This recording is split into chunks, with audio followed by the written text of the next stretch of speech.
Saudara, kita ke berita yang pertama. KPPN Bau-Bau mencatat hingga kuartal pertama realisasi belanja negara di KPPN Bau-Bau telah mencapai 23,27%.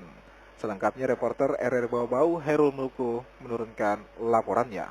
KPPN Bau-Bau mendapatkan alokasi APBN yang harus kami salurkan total 1.661,60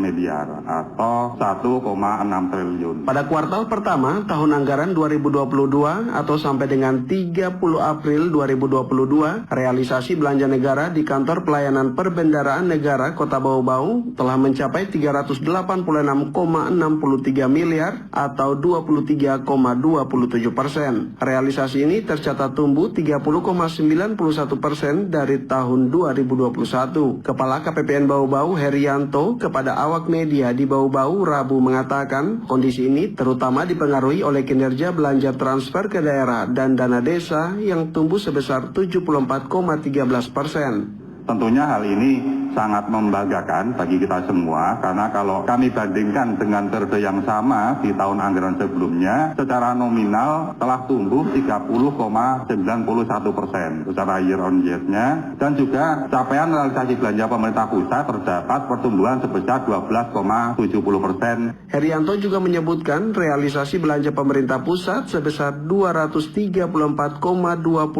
miliar atau 30,38% terhadap pagu alokasi di tahun 2022 tumbuh sebesar 12,70% dari tahun sebelumnya. Hal ini sangat dipengaruhi oleh kinerja belanja pegawai yang tumbuh 14,82% dari tahun sebelumnya dan belanja barang yang tumbuh 28,38% dari tahun 2021 seiring kebijakan pembayaran THR dan THR keagamaan yang mulai dibayarkan sejak tanggal 18 April 2022. Bila dari belanja modal memang ada kontraksi sebesar 7,68%. Kontraksi tersebut bukan karena pelambatan, tapi karena memang lebih dipengaruhi oleh adanya penurunan alokasi belanja modal yang disalurkan melalui KPN Bau-Bau. Sementara itu, realisasi belanja transfer ke daerah dan dana desa sebesar 152,42 miliar atau 17,11% terhadap pagu alokasi DIPA BUN TKDD tahun 2022 atau tumbuh sebesar 74,13%